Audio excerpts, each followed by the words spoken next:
거울 앞에 서 있다고 상상해 보세요. 익숙한 자신의 모습 대신에 낯설고 동시에 이상하게도 익숙한 누군가가 보입니다. 이 사람은 유령도 험각도 아닙니다. 그것은 사회적 조건이나 두려움, 자기 부정의 층 아래에 숨겨져 있던 당신의 또 다른 버전입니다. 만약 그 낯선 사람이 당신의 가장 큰 잠재력을 열어줄 열쇠를 쥐고 있다고 말한다면 어떨까요? 당신이 두려워하는 그 모습이 사실은 당신 자신 중 가장 강력한 버전이라는 사실 말입니다. 심리학의 거장 중 한 명인 칼 구스타프 융은 우리 각자가 그림자라는 무의식의 한 부분을 지니고 있다고 소개했습니다. 이 그림자는 우리가 억압하거나 부정하거나 거부하는 자기 일부입니다. 사회, 가족, 그리고 개인 경험이 이 그림자를 형성하며 특정 성격, 감정, 욕구를 우리의 마음 깊은 어둠 속으로 밀어넣었습니다. 그러나 역설적으로 우리는 그림자를 도망칠수록 오히려 그것에 더 지배당하게 됩니다. 그리고 마침내 그 그림자와 맞설 용기를 낼 때 놀라운 일이 벌어집니다. 우리는 강인함, 명료함, 그리고 대부분의 사람들이 도달하지 못하는 자각 수준을 얻는 것입니다. 이것은 단순한 이론적 개념이 아니라 여러분의 결정, 관계, 그리고 만족감에 실제로 영향을 미치는 심리적 현실입니다. 왜 많은 사람들이 막히고 길을 잃고 불안전하다고 느낄까요? 왜 우리는 스스로의 성공을 반의하고 자신의 잠재력을 두려워하며 자신을 주장하는데 어려움을 겪을까요? 그 해답은 아직 통합하지 못한 우리 내면의 부분들에 있습니다. 이 여정의 끝에서 당신은 두려워하는 자신의 모습을 직면하는 것이 왜 가장 변화를 가져오는 단 하나의 단계인지를 이해하게 될 것입니다. 두려움을 힘으로, 망설임을 행동으로, 자기 의심을 흔들림 없는 정체성으로 바꾸는 방법을 발견하게 될 것입니다. 그리고 마지막 깨달음은 그 중에서도 가장 강력한 것이 될 것입니다. 당신 자신을 영원히 바라보는 방식을 바꿀 만큼 깊고 진실된 진리입니다. 시작하려면 먼저 우리가 왜 자신의 잠재력을 두려워하는지 이해해야 합니다. 이건 참 이상한 개념이죠. 그렇지 않나요? 대부분 사람들은 실패, 거절, 판단을 두려워한다고 생각합니다. 그런데 진짜 두려움이 우리가 실패하는 것이 아니라 상상조차 못한 방식으로 성공하는 것이라면 어떨까요? 너무 강하고 너무 능력 있게 되어 우리가 그동안 고수해온 정체성 자체를 깨뜨려버린다면 말입니다. 역사에는 이 역사를 인지한 사상가들이 많습니다. 스토아 철학자이자 로마 황제인 마르쿠스 아우렐리우스는 한 사람의 가치는 그의 야망보다 크지 않다고 썼습니다. 마리안 윌리엄스는 우리의 가장 깊은 두려움은 우리가 불충분하다는 것이 아니라 무한히 강력하다는 것이라고 유명하게 말했습니다. 그렇다면 왜 우리는 이 힘을 거부하는 걸까요? 답은 어린 시절부터 우리가 받은 사회적 조건하에 있습니다. 당신이 자라면서 어떤 메시지를 받았나요? 조용히 있으라고, 내 자리에 머무르라고, 너무 나서지 말라고 들었나요? 야망을 보였을 때 이기적이라고 낙인 찍혔나요? 화가 났을 때 죄책감을 느끼게 된 적이 있나요? 시간이 지나면서 이런 경험들이 우리를 형성합니다. 우리는 받아들여지지 않는다고 여겨지는 자신의 일부를 억누르는 법을 배우지만 이런 특성들은 사라지지 않고 우리의 그림자를 형성합니다. 그림자는 단순히 우리의 결정들의 집합이 아닙니다. 그것은 또한 우리의 가장 강력한 힘들이 거칠고 길들여지지 않은 상태로 담겨있는 곳입니다. 억압된 야망은 추진력으로, 억눌린 분노는 열정으로, 부정된 자신감은 진정한 자존감으로 변할 수 있습니다. 그러나 그것은 우리가 두려워하는 자신의 일부를 마주할 의지가 있을 때만 가능합니다. 융은 이 과정을 개성화라 불렀는데 이는 온전히 실현된 개인이 되어가는 여정입니다. 개성화란 우리가 부정해온 자기 자신의 측면들을 통합하는 것을 의미합니다. 우리의 어둠을 제거해야 할 대상으로 보는 대신 이해하고 활용할 대상으로 바라보는 것, 거울을 보고 도망가지 않는 것을 뜻합니다. 여기서 더 흥미로운 점은 그림자가 개인 내부에만 존재하는 것이 아니라 사회, 문화, 그리고 역사 전반에 걸친 신념 체계에도 존재한다는 것입니다. 사회적 거부에도 불구하고 자신의 전부를 받아들인 이들이 세상을 바꾸었습니다. 혁명가들, 비전을 가진 이들, 그리고 규범에 도전한 예술가들을 생각해 보세요. 그들은 종종 두려움의 대상이 되었고 조롱받거나 그들의 생각 때문에 처벌받기도 했습니다. 그럼에도 불구하고 그들이 역사를 만든 사람들이었습니다. 이제 자신에게 물어보세요. 만약 당신이 자신의 힘에서 도망치는 것을 멈춘다면 무슨 일이 벌어질까요? 억누르라고만 들었던 당신의 일부를 받아들인다면 당신의 삶은 어떻게 변할까요? 자신의 잠재력을 두려워하는 것을 멈춘다면 어떤 사람이 되어 있을까요? 바로 여기서 진정한 변혁이 시작됩니다. 다음 부분에서는 당신의 그림자를 발견하고 통합하며 이를 피할 데 없는 힘의 원천으로 활용하는 구체적인 단계를 탐구할 것입니다. 그리고 잊지 마세요. 최종 계시는 가장 강력한 진실이 될 것입니다. 당신 자신에 대해 알고 있다고 생각했던 모든 것을 바꿔놓을 진실입니다. 진정으로 성장하고자 한다면 자신의 내면 깊숙이 내려가는 용기가 필요합니다. 대면하지 않고서는 변혁도 없고 내면의 혼돈과 마주하지 않고서는 자기 통제도 없습니다. 개인 진화의 가장 큰 역설은 이것입니다. 당신이 되기를 두려워하는 바로 그 존재가 종종 당신의 가장 큰 힘을 여는 열쇠라는 것. 그렇다면 우리는 어떻게 이 과정을 시작할까요? 우리 자신의 그림자를 어떻게 마주하며 그것에 삼켜지지 않을 수 있을까요? 첫 번째 단계는 인식입니다. 우리가 내면에 숨기고 억누르거나 부정했던 것들을 알아차리는 능력입니다. 사유는 무의식에 남아있는 것들이 그림자 속에서 우리를 조종하며 우리가 이해하지 못하는 방식으로 선택, 감정, 행동에 영향을 준다고 믿었다. 하지만 이러한 숨겨진 측면들을 빛 속으로 끌어낼 때 우리는 우리 자신의 힘을 되찾게 된다. 당신 자신의 삶을 생각해보라. 당신 자신도 놀랄 만큼 예상치 못한 상황에 반응한 적이 있는가? 아마도 갑작스러운 분노의 폭발, 비이성적인 두려움, 혹은 어디서부터 왔는지 모를 깊은 원망이었을 수도 있다. 이러한 반응들은 무작위가 아니다. 그것들은 당신 내면의 그림자로부터 오는 신호이며 인정받기를 요구하는 해결되지 않은 정신적 부분들이다. 그림자 작업을 시작하는 가장 강력한 방법 중 하나는 자기 관찰이다. 강한 감정을 불른 순간들을 주의 깊게 살펴보라. 누군가가 성공할 때 질투를 느끼는가? 특정 성격 유형에 대해 강한 짜증을 느끼는가? 타인의 특정 행동을 본능적으로 싫어하는가? 대부분의 경우 이러한 반응들은 당신 자신에 대해 깊숙이 묻혀있던 무언가를 드러낸다. 휴먼은 한번 이렇게 말했다. 다른 사람에게서 우리를 짜증나게 하는 모든 것은 우리 자신을 이해하는 데 이르게 할 수 있다. 우리가 타인에게서 판단하는 특성들은 종종 우리가 스스로 부정해온 특성들이다. 만약 당신이 오만을 혐오한다면 그것은 아마도 당신이 자신의 자신감을 억압하도록 길들여졌기 때문일 수 있다. 만약 당신이 타인의 야망을 지나치게 비판한다면 어쩌면 당신은 자신의 욕구를 두려워하도록 배웠을지도 모른다. 타인은 종종 우리가 자신 안에서 부정해온 바로 그 특성들이다. 만약 당신이 오만함을 혐오한다면 그것은 아마도 자신감 자체를 억누르도록 조건화되었기 때문일 수 있습니다. 다른 사람들의 야망에 지나치게 비판적이라면 어쩌면 당신 자신의 추진력을 두려워하도록 배워왔기 때문일지도 모릅니다.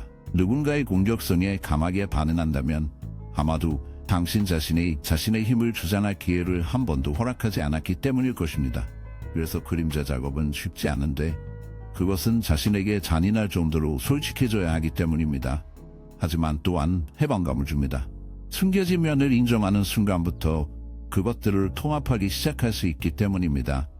그것들이 당신을 내면 깊은 곳에서 통제하게 두는 대신 어떻게 사용할지 선택할 수 있습니다. 통합이란 억눌린 충동을 모두 행동으로 옮기는 것이 아니라 이런 면들이 당신 안에 존재한다는 것을 이해하고 이를 건설적인 방향으로 흘려보내는 방법을 찾는 것입니다. 예를 들어 분노를 생각해 봅시다. 많은 사람들은 분노를 파괴와 연관지어 두려워하지만 분노 자체가 문제는 아닙니다. 분노는 하나의 힘이며 올바르게 사용될 때 힘과 동기 그리고 경계 설정의 원천이 될 수 있습니다. 억눌린 분노는 원한과 수동적 공격성으로 섞지만 인정된 분노는 변화를 촉진하는 불꽃이 될 수 있습니다. 야만도 마찬가지입니다. 많은 사람들이 이기적으로 보이는 것을 두려워해 자신의 욕망을 낮추고 잠재력을 제한하지만 통합된 야만은 사람들을 창조하고 이끌며 영향력을 행사하도록 만드는 원동력입니다. 억누르기만 하면 좌절과 후회만 남습니다. 잠시 상상해 보세요. 만약 당신이 자신의 힘을 두려워하지 않는다고 한다면 어떨까요? 망설임이나 죄책감 없이 온전히 자신의 강인함에 서 있을 수 있다고 생각해 보세요. 그렇다면 당신의 인생은 어떻게 달라질까요? 만약 자기 의심이나 다른 사람들이 어떻게 생각할지에 대한 두려움에 더 이상 얽매이지 않는다면 어떤 결정을 내리게 될까요? 이것이 바로 그림자 통합의 핵심입니다. 자신의 일부 부인된 부분을 되찾아 그것을 진화의 원동력으로 삼는 것이죠. 불완전하고 조박난 상태에 머무르지 않고 온전함 속으로 나아가는 것입니다. 하지만 이 요점은 단지 개인적인 문제가 아닙니다. 그림자 억압은 개인의 문제가 아니라 사회적 문제이기도 합니다. 어린 시절부터 우리는 정해진 역할에 맞추어 순응하도록 조건화되고 기존 질서를 흐트러뜨릴 수 있는 모든 것을 억누르도록 배워왔습니다. 그래서 역사는 벗어나는 자들, 대가를 감수하고도 온전한 자신을 받아들이는 자들을 기억합니다. 두려움에 굴복하지 않고 자신의 힘을 받아들이는 이들이야말로 세상을 바꾸는 사람들인 것이죠. 다음 부분에서는 이 그림자 통합의 과정이 개인뿐 아니라 사회 전체에 어떻게 적용되는지를 탐구할 것입니다. 그림자를 받아들이고 자신뿐 아니라 주변 세상까지 변화시킨 역사적, 현대적 사례들도 살펴보겠습니다. 마지막으로 드러날 진실은 당신 자신에 대해 알고 있다고 생각했던 모든 것을 도전할 가장 강력한 통찰일 것입니다. 역사를 통틀어 자신의 빛과 그림자 모두를 온전히 받아들인 이들이 세상에 지속적인 영향을 남겼습니다. 그들은 반드시 가장 친절하거나 가장 수능적이거나 사회적으로 가장 인정받는 사람들이 아니었습니다. 그러나 그들은 가장 완전한 존재였습니다. 자신을 단편적인 모습으로 살기를 거부했고 다른 이들이 두려워하는 자신의 내면을 정면으로 마주하며 그것을 역사에 자신만의 자리를 새기는 연료로 삼았습니다. 과거의 위대한 지도자들, 예술가들, 혁명가들을 생각해 보십시오. 그들이 순수하게 선한 사람들이었나요? 결점이나 의심, 어둠이 전혀 없었나요? 아닙니다. 그들은 한낱 인간일 뿐입니다. 오히려 그들은 자신의 힘, 야망, 반항심, 분노 등을 억누르지 않고 이 힘들을 더 위대한 무엇으로 통합하는 방법을 찾아냈습니다. 그들은 내면의 불꽃을 거부하면 무력해질 수밖에 없다는 것을 이해했고 대신 목표를 가지고 그 불꽃을 휘둘렀습니다. 칼륨은 현대 문명의 가장 큰 문제는 사람들이 자기 자신을 두려워한다는 점이라고 주장했습니다. 자신의 감정, 욕망, 힘을 두려워하며 살고 있습니다. 자신이 할 수 있는 것을 받아들이기보다는 타인의 기대에 맞추어 자신을 축소합니다. 하지만 전체 사회가 그 집단적 그림자를 억압할 때는 어떻게 될까요? 답은 분명합니다. 그것은 사라지지 않고 표면 아래 쌓이다가 결국 폭발합니다. 역사는 이 현상의 무수한 예를 제공합니다. 집단의 공포, 의심, 욕망을 억압하는 사회는 종종 이를 외부로 투사하며 개인이나 집단을 희생양으로 삼거나 존재하지 않는 적을 만들어내거나 내부에서 마주하기를 거부하는 것들을 억누르기 위해 극단적인 이념에 의지하기도 합니다. 권위주의 정권의 등장, 대중 히스테리, 파괴적인 문화운동 모두 집단적 그림자를 통합하지 못한 데서 비롯됩니다. 이 개념을 개인적인 차원으로 돌려봅시다. 만약 당신이 자신의 그림자를 통합하기를 거부한다면 어떻게 될까요? 그 결과는 처음에는 미묘합니다. 아마도 계속되는 좌절감, 만족하지 못하는 느낌, 완전히 사라지지 않는 내면의 긴장감을 느낄 수 있습니다. 스스로가 능력이 있음에도 기회를 잡지 못하게 자신을 제지할 수도 있고 성공, 행복, 혹은 연결을 방해하는 선택을 반복함으로써 자기 파괴적인 행동을 할 수도 있습니다. 방치하면 이러한 패턴은 점점 강해집니다. 억압된 자신이 예상치 못한 방식으로 드러나기 시작합니다. 자신도 모르게 인지하는 문제들을 남에게 화풀이할 수도 있고 해결되지 않은 내적 갈등을 반영하는 유독한 관계에 끌리게 될 수도 있습니다. 어느 순간 문득 자신이 살고 있는 삶이 진정 자신의 것이 아니라 두려움, 회피, 고찰되지 않은 믿음들의 산물임을 깨닫게 될지도 모릅니다. 하지만 좋은 소식이 있습니다. 자신의 그림자를 인지하는 순간 변화할 수 있는 힘을 되찾게 된다는 것입니다. 융은 그림자와 마주하는 것이 개인적 성장에 필수적일 뿐만 아니라 진정한 자유를 위해서도 꼭 필요하다고 믿었습니다. 숨겨진 면을 인정하지 않는 한 진정한 선택을 하는 것이 아니라 이해하지 못하는 힘들에 의해 통제당하고 있는 것이기 때문입니다. 그래서 자신의 그림자를 통합하는 작업은 자신의 삶을 되찾는 작업인 것입니다. 그것은 무의식을 의식하는 일이자 자신이 세상에 보여주는 모습 그 이상이라는 것을 인식하는 일입니다. 당신은 억압하는 분노이며 부정하는 야만이며 두려워하는 요만이기도 합니다. 그리고 이러한 면들을 도망치지 않고 마주했을 때 비로소 그것들을 어떻게 사용할지 선택할 수 있게 됩니다. 길이 갈라지는 십자로에 서 있다고 상상해 보세요. 한 길은 익숙한 곳으로 당신이 허락받았다고 생각하는 한계 안에서 살아가는 삶으로 이끕니다. 다른 길은 미지의 세계로 한 번도 완전히 탐험해 본 적 없는 자신의 일부로 들어가는 길입니다. 이 두 번째 길은 쉽지 않습니다. 용기와 자기 성찰, 불편함을 마주할 준비가 필요합니다. 하지만 이 길만이 진정한 힘으로 이끄는 유일한 길입니다. 왜냐하면 궁극적인 진실은 이렇습니다. 당신은 결코 완전해질 수 없다는 것. 알려지지 않은 자신의 일부로 들어가세요. 이 두 번째 길은 쉽지 않습니다. 용기와 자기 성찰, 불편함을 마주할 준비가 필요합니다. 하지만 이것은 진정한 힘으로 가는 유일한 길이기도 합니다. 여기 궁극의 진리가 있습니다. 당신이 두려워하는 자신을 받아들이기 전까지는 결코 온전해질 수 없습니다. 당신이 거부하는 자신의 모습이 가장 위대한 변화를 위한 열쇠를 쥐고 있습니다. 당신이 다른 사람들에게서 존경하는 간인함은 이미 당신 안에 존재하며 인정을 기다리고 있습니다. 당신이 도달할 수 없다고 생각하는 성공은 단지 당신이 아직 자신의 잠재력을 온전히 발휘하지 않았기 때문입니다. 마지막 부분에서는 그림자를 완전히 통합하는 방법을 탐구할 것입니다. 두려움을 연료로, 의심을 명확성으로, 주저함을 멈출 수 없는 추진력으로 바꾸는 것입니다. 마지막 계시는 그 무엇보다도 강력할 것이며 당신 자신과 세상을 영원히 다시 보게 만드는 진리일 것입니다. 지금까지 우리가 탐구한 모든 것은 이 순간으로 이끌었습니다. 당신은 이제 두려워하는 사람이 적이 아니라 당신의 잠재된 힘임을 이해합니다. 역사, 심리학, 그리고 개인 경험이 한 가지 부인할 수 없는 진리로 모아지는 것을 보았습니다. 성장은 맞닥뜨림을 요구하고 자유는 통합을 요구하며 당신이 피한 자아가 당신의 진화를 위한 열쇠를 쥐고 있습니다. 이제 남은 질문은 이것입니다.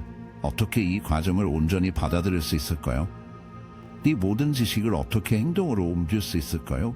첫 번째이자 가장 중요한 단계는 과감한 자기 정직입니다. 왜곡이나 환상 없이 자신을 완전히 보려는 의지가 필요합니다. 이것은 당신이 자랑스러워하는 특성뿐만 아니라 억눌러온 부분들까지 인정하는 것을 의미합니다. 당신의 패턴, 두려움, 반복되는 어려움들을 바라보고 그것들이 무작위가 아니라는 점을 깨닫는 것입니다. 그것들은 당신 안에 아직 해결되지 않은 문제를 가리키는 메시지이자 단서입니다.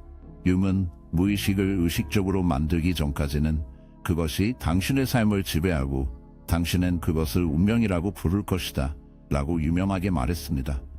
많은 사람들이 평생을 피해 다니는 이 냉혹한 현실입니다. 그들은 어려움의 원인을 삼아 불운 또는 타인의 행동 탓으로 돌리지만 사실 가장 큰 장애물은 종종 자신이 만든 것입니다.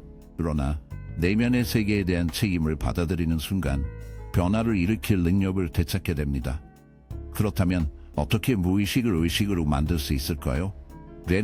가장 강력한 방법 중 하나는 자기 탐구입니다.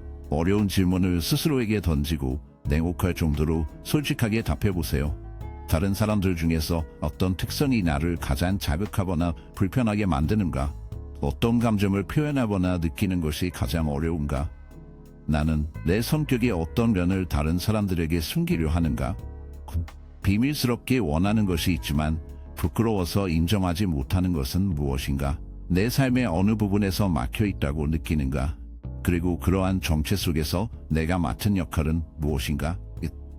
이 질문들은 죄책감이나 부끄러움을 일으키려는 것이 아니라 숨겨진 것을 드러내기 위한 것입니다. 왜냐하면 일단 어떤 것이 명확히 보이면 그것은 더 이상 그림자 속에서 당신을 지배할 수 없기 때문입니다. 다음 단계는 소유권을 갖는 것입니다. 그림자의 측면을 식별한 후에는 그것들에 대해 전적인 책임을 져야 합니다. 이는 더 이상 그것들을 다른 사람에게 투사하지 않고 그것들이 존재하지 않는 척하지 않으며 무의식적으로 그것들이 당신의 행동을 좌우하도록 내버려두지 않는다는 뜻입니다. 당신이 억눌렀을 수도 있는 야망, 분노, 힘, 강렬함은 약점이 아니라 단지 활짝 꽃피우지 못한 힘의 원천임을 이해하는 것을 의미합니다. 당신이 존경 많은 사람을 떠올려 보세요. 자신감과 카리스마를 뿜어내는 그 사람을요. 또 더 이상 무의식적으로 행동을 좌우당하지 않는다는 것은 당신이 억누른 야망, 분노, 힘, 강렬함이 약점이 아니라 활성화되지 않은 힘의 근원임을 이해하는 것입니다. 자신감, 카리스마 혹은 부정할 수 없는 존재감을 가진 그 사람은 결점이 없기 때문에 강력한 것이 아니라 자신 안의 모든 부분을 통합했기 때문에 강력한 것입니다. 그들은 자신의 본성을 받아들였으며 그것에 맞서 싸우지 않았습니다. 이것이 바로 이끄는 자와 따르는 자, 창조하는 자와 머무르는 자, 온전히 살아가는 자와 단지 존재하는 자의 결정적인 차이입니다. 하지만 통합은 한 번으로 끝나는 사건이 아니라 평생 지속되는 과정입니다.